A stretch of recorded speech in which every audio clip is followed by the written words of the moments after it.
تبارك الذي بيده الملك وهو على كل شيء قدير الذي خلق الموت والحياة ليبلوكم أيكم أحسن عملا وهو العزيز الغفور.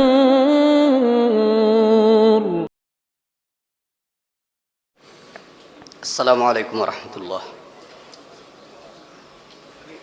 حمدا لله الذي فضلنا بنعمة العلم والإسلام وجعلنا من محب العلم والعلماء الأعلام، وصلى الله على النبي الأمي منبع العلوم والحكم ومصدر الشريعة لأهل العرفان، رضوان الله ورحمته على صحابته الكرام ومن تبعهم بالإحسان. أرباب فکر و اساتین علم، جامع بحار العلم وانور سادات العلماء الباقرة والنابغین، حضرت علامہ امام العصر محمد انور شاہ کشمیری رحمۃ اللہ علیہ کی درایت حدیث سے معنون ادنا طالب علم کا عنوان ہے، اس نام سے معنون ہے اور مقالہ 27 صفحات کو محتوی ہے۔ مقالے کے عناوین درج ذیل ہیں: علوم حدیث اور علماء ہند، امام العصر محمد انور شاہ کشمیری رحمہ اللہ، مآثر و کارنامے، علم درایت حدیث اور روایت حدیث۔ امام العصر علامہ کشمیری رحمہ اللہ اور درایت حدیث اس کے ذیلی عناوین میں ہیں: علم الاصول، علوم اللغہ، علم الجرح والتعدیل، اور حدیث کا معنی و مراد یعنی منشأ حدیث تک رسائی۔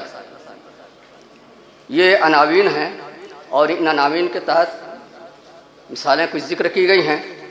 میں مثالوں کو ترک کرتے ہوئے آخری پیراگراف جو ہے وہ پیش ناظرین کرنے کی کوشش کرتا ہوں۔ یہ چند مثالیں ہیں جو حدیث رسول صلی اللہ علیہ وسلم کی درایت و فہم، منشأ حدیث تک رسائی، تفقہ فی الدین، علوم عربیت میں عبور و کمال، محاکمہ بین المذاہب والاقوال میں انصاف پسندی، اصابت و صلابت رائے، اظہار حقیقت و صاف گوئی میں امام العصر محمد انور شاہ کشمیری رحمہ اللہ کی عبقریت کے شاہد ہیں۔ امام العصر کشمیری رحمہ اللہ 14ویں صدی ہجری میں قرون اولیٰ کے علماء کے حفظ و اتقان، کثرت مطالعہ، تبحر علمی، فہم و ادراک اور زہد و تقوی کی نشانی تھے۔